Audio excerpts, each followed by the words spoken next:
Matt, good morning. Morning, guys. Do you know who Satchel Paige was?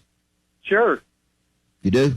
Yeah, I mean, my grandfather, who we actually just lost this week, he was a big baseball fan and used to mention him often. Did you? Did he see him pitch? I believe he did. Yes, I believe he had the opportunity to. You know who else saw him pitch? Who? Me. That's the reason I mentioned it. Yeah, there you go. There's probably only 10 people living that saw him pitch. There's nobody that are still living that saw him pitch. So, Matt, you're talking to one of 10. There's nobody listening to this show, regardless how far this show goes, that saw Satchel Paige pitch but me. If you saw Satchel Paige I think I was 11 years old. If you saw Satchel Paige pitch, I did. You call us right now, and you tell us where, and we'll give you 2 Darius Rucker tickets. Yeah. Satchel Paige was some guy, some pitcher. Okay. All right, that's enough of Satchel Paige. Satchel Paige is something. Let's get this football over with to start with. A guy that was with Coach Bryant as long as I was there, and I'm just telling you to ask this question, and was around the university for 32 years. If you had said to me in 2016, Alabama is only going to sign 4 players from the state of Alabama, and Auburn is going to only sign 4, I would have said that you're nuts. I think I'm correct in saying that's what happened. Does that shock you? It doesn't shock me. I would say we've seen this trend developing for really a while now. And I would say it would have happened whether Nick Saban was the coach at Alabama or not. And I think it's evidenced by what you're seeing with Auburn, too, who really has held on to in-state recruiting a lot longer than Alabama has. But I think the fact that there are so many more tools now that allow coaches to get in touch with these kids and keep relationships going, and also to scout them, from a distance, it's just the pool that you can reasonably recruit from and still do a good job of identifying talent has moved into more of a national territory. So I think there was a time where it wasn't so much about how much money it would cost you to recruit nationally. It was mostly just that you probably couldn't feel confident in your ability to evaluate players on a national basis. And I think when you look at Saban, the size of his staff that is dedicated to recruiting and breaking down film on guys and maintaining those relationships in the context of them, it's just such a bigger operation that it's realistic for them to go wider. Now, you still see Auburn play much closer to home. You still see the majority of their recruits come from a relatively small footprint, that includes Georgia and Florida. But I think Alabama, what really stands out about them, and we actually have some maps up that Wes Steiner, one of our reporters, put together today that show you where all of the signees came from in Alabama's class. I mean, they've been this way for the last probably 6 or 7 years. That it's from all over the country, just very far flung. And I believe we crossed the mark 2 classes ago where Alabama finally had more players on their roster from outside the state of Alabama than from inside. Before Barry asks this stuff, and I don't want to butt in too much, were there a lot of kids in the state signed from the other 12 SEC schools? From the other SEC schools and from other power conference schools around the country. I mean, other schools are coming here from all over the place, from the Big Ten, from the Big 12. USC has recruited the state of Alabama pretty regularly. And, Maryland has really started to build a pipeline down here. I think what you're seeing is this state is still pumping out Division I caliber talent at the same or better rate as it ever has. I think what you're seeing now is that Alabama, in particular, has decided that it can get better talent than the state is producing from elsewhere in the country, and that has allowed some of these other kids who are still very good football players to be recruited by, other schools from around the country and go and play in other power conferences. When I look at this ranking, which is on in y'all's newspaper today of all the states and, the prospects that came out, Georgia was number one with SEC signees with 47. So 47 players signed in the SEC out of Georgia. The next highest is 41. But when I look at Georgia, the University of Georgia, number one, I think that's great for Kirby Smart and his staff, but they better evaluate really well because there's a lot of prospects just right there in the state, but they're leaving. They got to get the right. Obviously, they can only take so many, so they'll have some leave. They'll end up being great. People criticize them. But I don't see where Georgia signed one player from Alabama, where Alabama goes to Georgia and gets players all the time. Do you see that changing at all now with Kirby? Because he knows what we just talked about. Alabama's going to take very few from the state. Do you think that trend will change now with him being over there? Well, I don't know. I do think that Georgia will compete for the top-level guys from the state of Alabama, the guys that Alabama wants. And they did it this year. They were in on the two big 5-star linebackers that Alabama But Matt, were they really? I mean, really, I don't think they were. I would say they were more in on it than they should have been, if you want to come at it from the Alabama perspective. And they were in it because of Kirby and his relationship with those two guys. But I think going forward, probably it's never a surprise that Alabama would take more kids from Georgia than vice versa, mostly because the state of Georgia produces just so many more top prospects than the state of Alabama does. Alabama ends up producing something like, maybe 8 to 10 guys that are on that sort of 4-star level or better, and the state of Georgia's probably got closer to 40.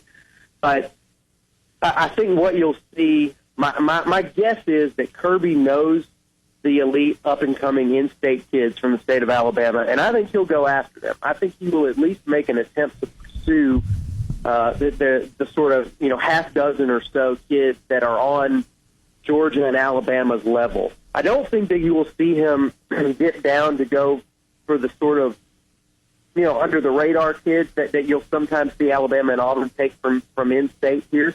I think sometimes Alabama and Auburn will take a shot at one of those kids, even if they don't seem like they're, nationally elite, just because I believe they still see some value in having some in-state guys on the roster.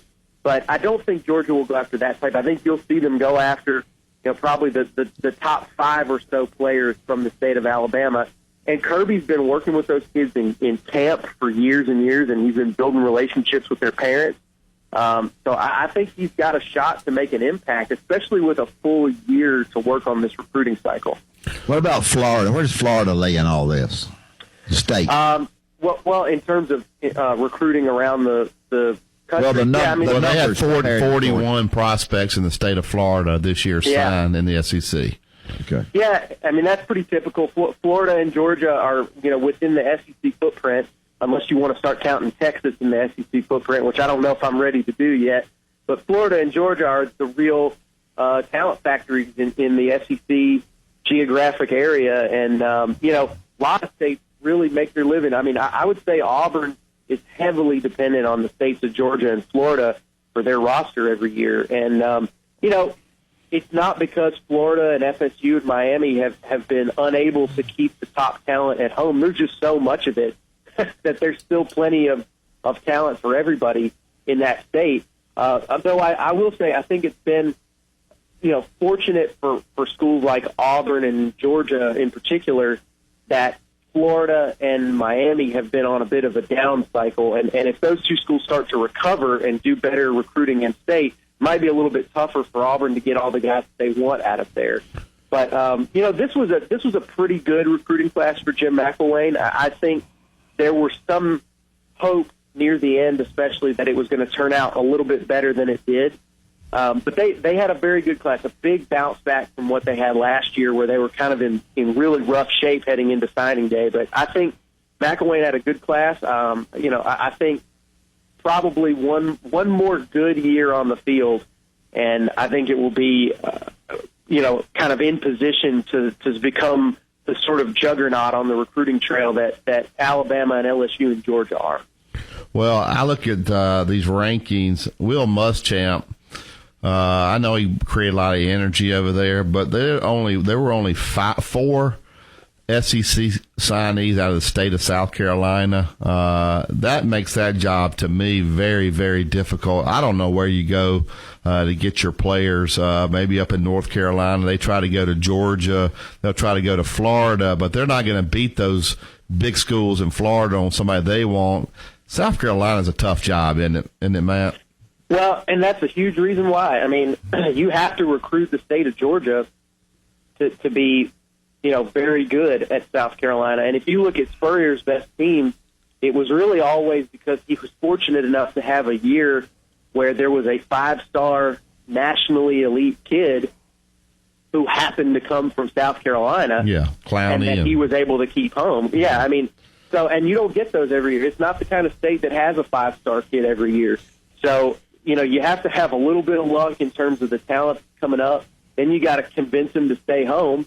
And then you got to still, on top of that, put a pretty good class together around him where you're going probably into Georgia to get a bunch of kids. You're probably getting some top kids from North Carolina, which you've got some competition there now with UNC doing as well as they are. So it's a very difficult spot to be on top of the fact that you're not exactly in the upper echelon of the conference when it comes to things like facilities either. So, I don't know. I think Will Muschamp's going to have to try and make do with less than most of the teams he's playing against.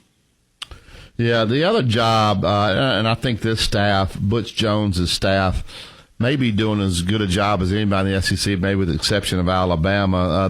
Tennessee only put out 11 SEC signees, but here's Tennessee probably going to be picked to win the East, probably be a preseason top 10. The staff at Tennessee, they're getting it done, aren't they? They've been recruiting really strong from day one under Butch. I mean, they are an excellent recruiting staff, and I really think that they have put them in pretty good position to win games.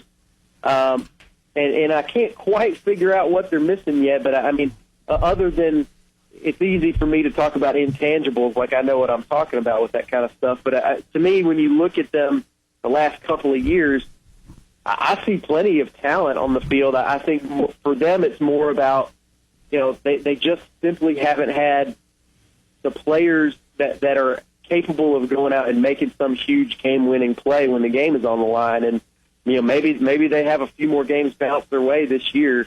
But I do think that in some situations, being a great recruiter can work against you a little bit if you don't get it done on the field, because it raises expectations for the fans and for the boosters. And if they hear about you having these great recruiting classes every year and you're still not winning your division, they're gonna start to wonder what's this all about? Why can't we get it done? Maybe it's not the talent, maybe it's the coaching. So I think they need to get something on the trophy shelf this year. They need to have something they can walk away from. Sorry.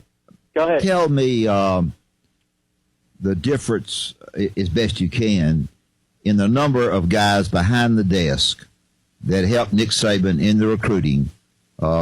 Just 15 people behind the desk in different offices doing recruiting every day compared to the other schools in the league.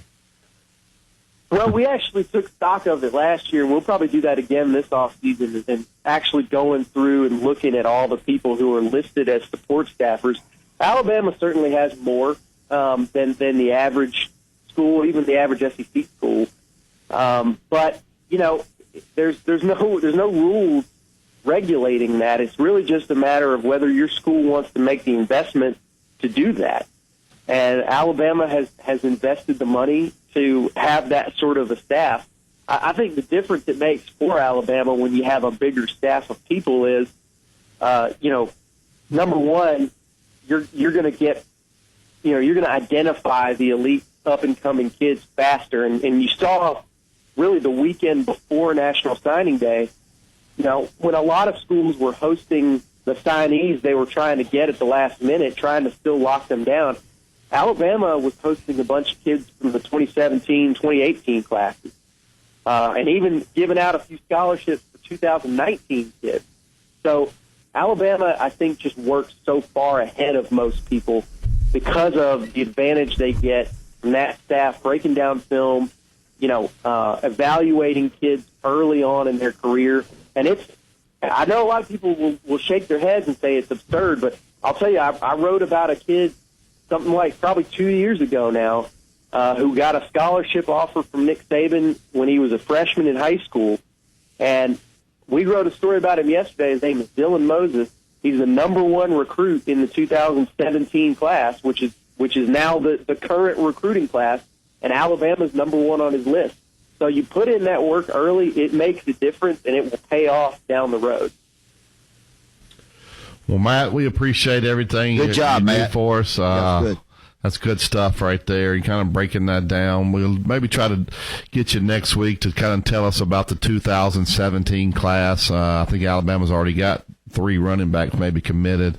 We'll dig into that a little bit, but we appreciate you joining us today, and that was great insight on all the recruiting. Thanks, guys.